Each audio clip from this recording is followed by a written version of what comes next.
Here we go again. GMTK 2026. Time to see what the theme is.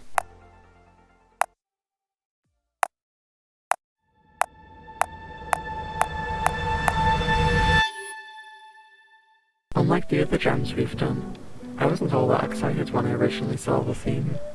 It just felt quite limiting, like you could only do something with a timer counting down. However, I was pleasantly surprised when we came up with an idea rather quickly, faster than every other time actually.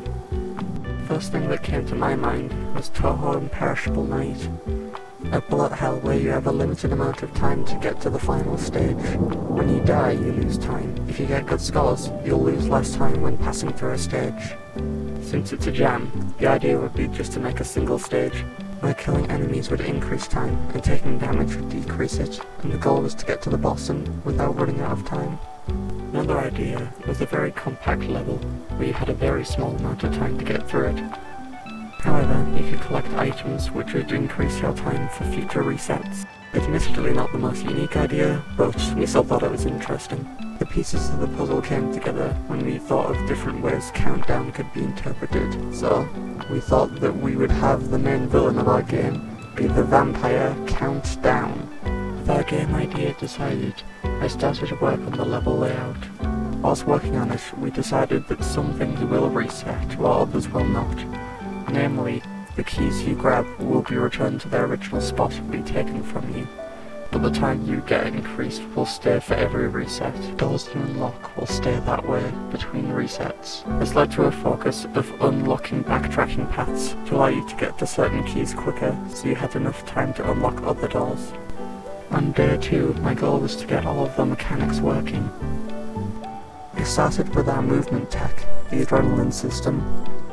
When the player breaks objects, they get an adrenaline rush for breaking property, which increases your speed temporarily.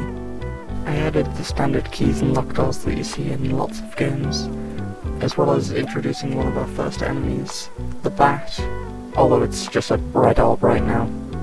It flies up and then dives towards the player. If the player takes damage, or when the timer runs out at the top, everything will reset. The keys will respawn, breakable objects respawn, and so do enemies. Unfortunately, I ran out of time to make the vampires fully functional. They turn to face the player, but they don't attack at the moment. The start of day 3 was all about getting the level into the game. After placing the map on a plane, I used it to trace out the level layout. While the room to run decorations were not put in, all of the keys and lock doors were added, as well as the pocket watches which give you more time. This allowed for me to test to see if the level design flowed nicely, and that the time worked out using the stopwatches. Got loads done during this day. I started putting in some of the assets that Kingsley had been getting online, as well as some of the ones he created himself. I'd love to show you, but I was so focused on work I forgot to record new footage, so you'll just have to see what the finished product looks like. Starting off, we have these amazing menus, which I definitely didn't spend 10 minutes making. The first thing you'll notice is probably the lack of animations, apart from the attack, which was supposed to be holding a sword, but we ran out of time. There was animations made for running and other things as well. However, we were running too close to the deadline, and making the game fully functional was more important. Despite the simplicity of the visuals, it still took quite a while to decorate all of the rooms, which took a large chunk of our time. This project was the most ambitious Kingsley and I had worked on together, and I believe it shows. We made sure that everything was functional, but outside of that the game turned out rather unpolished. I'm happy with the theory, especially the level design. However, in execution, this didn't quite turn out how I wanted. Originally, there was supposed to be a second floor. However, due to time constraints, we had to drop that. If we had more time, the first thing we'd do is probably make the tutorial be actually useful.